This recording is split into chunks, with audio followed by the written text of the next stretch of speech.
Hello दोस्तों, आपके अपने यूट्यूब चैनल में आपका स्वागत है। इस क्लास में हम 3 पेज मोटर से संबंधित टॉप एमसीक्यू क्वेश्चन करवाएंगे। आज हमारा पार्ट सेकंड है। इससे पहले हमने पार्ट फर्स्ट कंप्लीट कर लिया है। जिसने भी वह वीडियो नहीं देखा हो वह इस वीडियो को ज़रूर देखे। वीडियो को बिना स्किप के लास्ट तक ज़रूर देखना। आज का हमारा पहला क्वेश्चन है, वाइंडिंग को सबमर्सिबल पंप मोटर्स को वाइंडिंग करने के लिए उपयोग किया जाता है। आपको बताना है वाइंडिंग तार को सबमर्सिबल पंप मोटर को वाइंडिंग करने के लिए किस तार का उपयोग किया जाता है। इसका राइट आंसर का ऑप्शन है पीवीसी कवर प्रकार के वाइंडिंग का प्रयोग किया जाता है। अगला क्वेश्चन है जो एग्जाम में पूछा गया था, phase slip ring induction motor को शुरू करने और चलाने के लिए किस प्रकार के स्टार्टर का उपयोग किया जाता है। आपको बताना है phase split ring induction motor को शुरू करने व चलाने के लिए किस प्रकार के स्टार्टर का प्रयोग किया जाता है। इसका राइट आंसर होगा ऑप्शन 2 रोटर रियोस्टेट स्टार्टर। इसमें रोटर रियोस्टेट स्टार्टर का प्रयोग किया जाता है। बहुत इंपॉर्टेंट क्वेश्चन है। अगला क्वेश्चन है हमारा जो एग्जाम में पूछा गया था, एसी मोटर में लंबी कॉर्ड वाइंडिंग न करने का क्या कारण है। आपको बताना है एसी मोटरों में लंबी कॉर्ड वाइंडिंग न करने का क्या कारण है। इसका राइट आंसर होगा ऑप्शन सी अधिक वाइंडिंग तार की आवश्यकता। इसमें अधिक वाइंडिंग तार की आवश्यकता होगी, इसलिए इसमें लंबी कॉर्ड वाइंडिंग नहीं किए जाते हैं। अगला क्वेश्चन हमारा 3 फेज स्क्विरल केज प्रेरण मोटर की स्लिप गति की गणना करने का सूत्र क्या है। आपको बताना है 3 फेज स्क्विरल केज प्रेरण मोटर की स्लिप गति की गणना करने का सूत्र क्या है। इसका राइट आंसर होगा option A NS minus NR। N slip बराबर NS minus NR is the right answer. हमारा अगला क्वेश्चन है जो एग्जाम में पूछा गया था, कॉलर का क्या कार्य है। आपको बताना है ये कॉलर दिया गया है, इसका प्रमुख कार्य क्या होता है। इसका राइट आंसर होगा ऑप्शन ए क्षेत्र के चारों ओर इंसुलेशन प्रदान करना। इसका प्रमुख कार्य है क्षेत्र के चारों ओर इंसुलेशन प्रदान करता है। अगला क्वेश्चन है जो हमारे एग्जाम में पूछा गया था, शीतलन के लिए किस प्रकार की वाइंडिंग में अधिक जगह है। आपको बताना है शीतलन के लिए किस प्रकार की वाइंडिंग में अधिक जगह है। इसका राइट आंसर होगा ऑप्शन सी ओवर हैंगिंग कोयल और योक के बीच। ओवर हैंगिंग कोयल और योक के बीच शीतलन के लिए अधिक जगह है। अगला क्वेश्चन है हमारा, पैनल बोर्ड कहाँ उपयोग किए जाते हैं। आपको बताना है पैनल बोर्ड जो कि कहाँ पर प्रयोग किए जाते हैं। तो इसका राइट आंसर का ऑप्शन सी 3 फेज घरेलू वायरिंग में पैनल बोर्ड का प्रयोग किया जाता है। आपको ध्यान रखना है, बहुत इंपॉर्टेंट क्वेश्चन है। अगला क्वेश्चन है जो एग्जाम में पूछा गया था, 1440 RPM पर गुणन कर रहे 7.5 HP स्क्विरल केज मोटर द्वारा निर्मित बलागुण न्यूटन मीटर में ज्ञात कीजिए। आपको बताना है 440 RPM पर गुणन कर रहे 7.5 HP की स्क्विरल केज मोटर द्वारा निर्मित बलागुण जो कि न्यूटन मीटर में क्या होगा। तो इसका राइट आंसर होगा ऑप्शन डी 36.6 न्यूटन मीटर इसका राइट आंसर होगा। आपको ध्यान रखना है। अगला क्वेश्चन है, रोटरी स्विच के किस प्रकार के डिजाइन का सचित्र वर्णन किया गया है। आपको बताना है रोटरी स्विच के किस प्रकार के डिजाइन का सचित्र वर्णन किया गया है। तो इसका राइट आंसर होगा ऑप्शन सी सिक्के का slot is the right answer. अगला क्वेश्चन है जो एग्जाम में पूछा गया था, 3 phase slip ring induction motor को शुरू करने के लिए रोटरी प्रतिरोधक स्टार्टर का उपयोग करने का उद्देश्य क्या है। आपको बताना है 3 phase slip ring induction motor को शुरू करने के लिए रोटर प्रतिरोध स्टार्टर का उपयोग करने का उद्देश्य क्या होता है। तो इसका राइट आंसर होगा ऑप्शन सी बलागुण को बढ़ाने के लिए रोटर प्रतिरोध स्टार्टर का उपयोग किया जाता है। अगला क्वेश्चन हमारा जो एग्जाम में पूछा गया था, गति नियंत्रण की कौन सी विधि केवल 3 फेज की स्लिप रिंग इंडक्शन मोटर में आरोपित है। आपको बताना है गति नियंत्रण की कौन सी विधि केवल 3 फेज की स्लिप रिंग इंडक्शन मोटर में आरोपित है। तो इसका राइट आंसर होगा ऑप्शन बी रोटर रियोस्टेट गति नियंत्रण विधि इज द राइट आंसर। अगला क्वेश्चन हमारा, वाइंडिंग का नाम क्या है। आपको बताना है यह कौन सी वाइंडिंग की गई है। तो इसका राइट आंसर होगा ऑप्शन ए तिरछी वाइंडिंग। यह तिरछी वाइंडिंग की गई है। आपको ध्यान रखना है, बहुत इंपॉर्टेंट क्वेश्चन है। अगला क्वेश्चन के आगे बढ़ते हैं। अगला क्वेश्चन हमारा, तीन फेज मोटर वाइंडिंग का नाम क्या है। आपको बताना है 3 फेज मोटर वाइंडिंग का नाम क्या है यदि कुंडली पिच पोल पिच से कम है। आपको बताना है 3 फेज मोटर वाइंडिंग का नाम क्या है यदि कुंडली पिच पोल पिच से कम है। इसका राइट आंसर होगा ऑप्शन डी, उसे हम शॉर्ट कोडेड वाइंडिंग कहते हैं। Option D is the right answer short coded winding, जिसके अंतर्गत कुंडली पिच का मान पोल पिच से कम होता है। अगले क्वेश्चन के आगे बढ़ते हैं। अगला क्वेश्चन हमारा जो एग्जाम पूछा गया था, 3 फेज सकेंद्रित वाइंडिंग का अवगुण कौन सा है। आपको बताना है 3 फेज सकेंद्रित वाइंडिंग का अवगुण कौन सा है। तो इसका राइट आंसर होगा ऑप्शन बी एक स्टेप्ड फॉर्मर की आवश्यकता है। इसमें एक स्टेप्ड फॉर्मर की आवश्यकता होती है। अगला क्वेश्चन है जो एग्जाम में पूछा गया था, कोयल पोल कला की संख्या वाले एसी मोटर वाइंडिंग किस प्रकार के अलग अलग स्लॉट में व्यवस्थित होते हैं? आपको बताना है कोयल पोल कला की संख्या वाले एसी मोटर वाइंडिंग किस प्रकार के अलग अलग स्लॉट में व्यवस्थित होते हैं? तो इसका राइट आंसर होगा ऑप्शन सी, डिस्ट्रीब्यूटेड वाइंडिंग या वितरित वाइंडिंग में व्यवस्थित होते हैं। अगला क्वेश्चन है जो एग्जाम में पूछा गया था, तीन कला मोटर में वाइंडिंग के बीच कला विस्थापन क्या है? आपको बताना है 3 फेज मोटर में वाइंडिंग के बीच में कला विस्थापन का मान क्या होता है? तो इसका राइट आंसर होगा option B, 120 degree. 120 degree is the right answer. अगला क्वेश्चन हमारा, एक्स में चिन्हित भाग का नाम क्या है? आपको बताना है जो एक्स दे रखा है इसके ये लगी हुई है इनका नाम क्या है? तो इसका राइट आंसर होगा ऑप्शन डी, स्लिप रिंग। ये लगी हुई इन्हें हम स्लिप रिंग कहते हैं।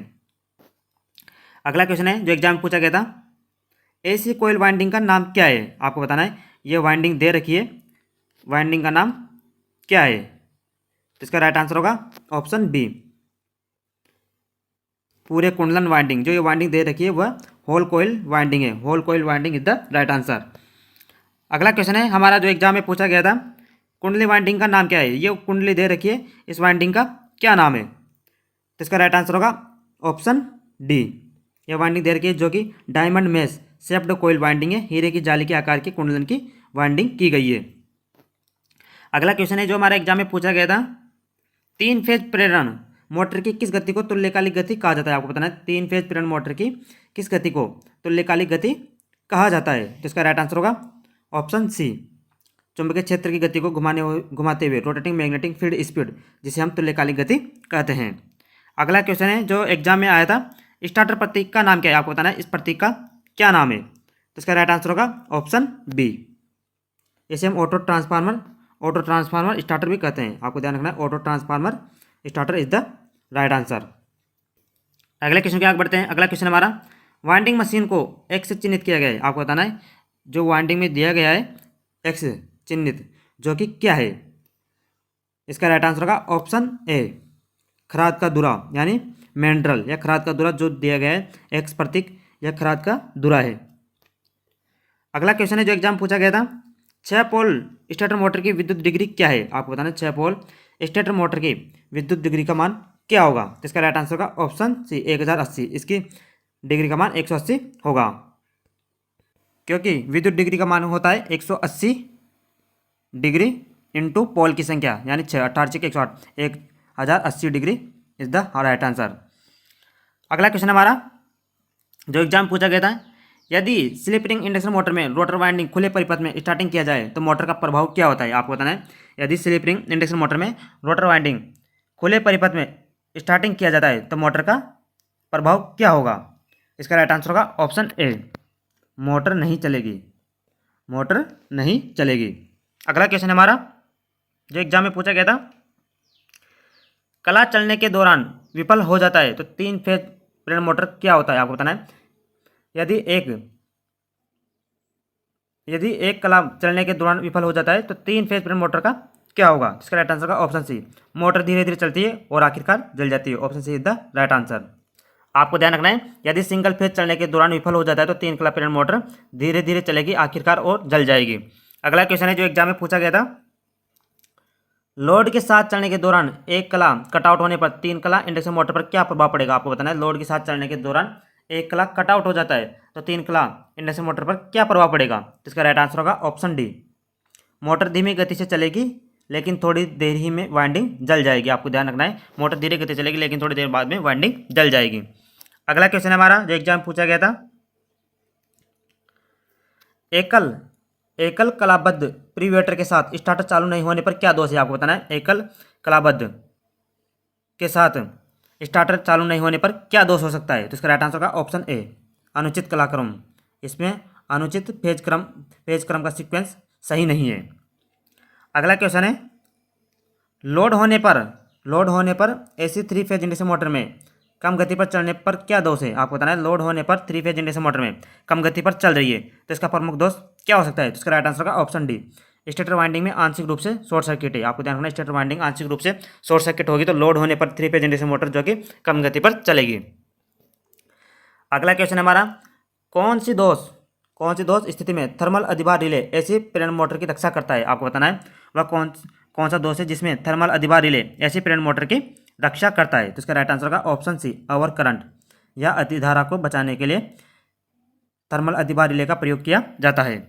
अगला क्वेश्चन है हमारा जो एग्जाम में पूछा गया था, 3 फेज मोटर स्टार्टर का सिंगल फेज प्रीवेटर के साथ बार बार ट्रिप होने का कारण कौन सा है? आपको बताना है 3 फेज मोटर स्टार्टर का सिंगल फेज प्रीवेटर के साथ बार बार ट्रिप होने का प्रमुख कारण क्या है? तो इसका राइट आंसर होगा ऑप्शन सी, ओएलआर की गलत सेटिंग है। ओएलआर की गलत सेटिंग है। अगला क्वेश्चन है हमारा जो एग्जाम पूछा गया था, इंडक्शन मोटर के रोटर में खुले सर्किट का क्या प्रभाव होता है? आपको बताना है इंडक्शन मोटर के रोटर में खुले सर्किट का क्या प्रभाव होता है? तो इसका राइट आंसर होगा ऑप्शन डी, मोटर रन बहुत कम गति से चलेगी। आपको ध्यान रखना मोटर बहुत ही कम गति से चलेगी। यदि खुले सर्किट हो रहा है तो मोटर बहुत ही कम गति से चलेगी। अगला क्वेश्चन है हमारा जो एग्जाम में पूछा गया था, मोटर के कुछ समय चलने के बाद फ्यूज के लगातार उड़ने का क्या कारण है? आपको बताना है मोटर कुछ समय तक चल रही है और बार बार फ्यूज उड़ रहा है, तो इसका प्रमुख कारण क्या हो सकता है? तो इसका राइट आंसर होगा ऑप्शन डी, वाइंडिंग में खराब इंसुलेशन के कारण मोटर बार बार फ्यूज उड़ा रही है। अगला क्वेश्चन है जो एग्जाम में पूछा गया था, 3 फेज मोटर स्टेटर वाइंडिंग में आंतरिक ग्राउंडर परीक्षण करते समय हेक्सा ब्लेड रखकर लघुपतित कुंडली दोष क्या प्रदर्शित करता है? आपको बताना है 3 फेज कला स्टेटर वाइंडिंग में आंतरिक ग्राउंडर परीक्षण करते समय हेक्सा ब्लेड रखकर शॉर्ट सर्किट कुंडली दोष का क्या प्रदर्शित करती है? तो इसका राइट आंसर होगा ऑप्शन बी, हेक्सा ब्लेड तेजी से कंपन करेगी। आपको ध्यान रखना हेक्सा ब्लेड तेजी से कंपन करेगी। अगला क्वेश्चन है जो एग्जाम में पूछा गया था, 3 फेज प्रेरण मोटर का क्या होता है अगर एक क्लास शुरू होने के दौरान विफल हो जाता है? आपको बताना है 3 फेज मोटर का क्या होगा यदि एक सिंगल फेज शुरू होने के दौरान विफल हो जाता है? तो इसका राइट आंसर होगा ऑप्शन ए, मोटर चलती है और तुरंत रुक जाएगी। आपको ध्यान रखना मोटर चलेगी लेकिन तुरंत रुक जाएगी।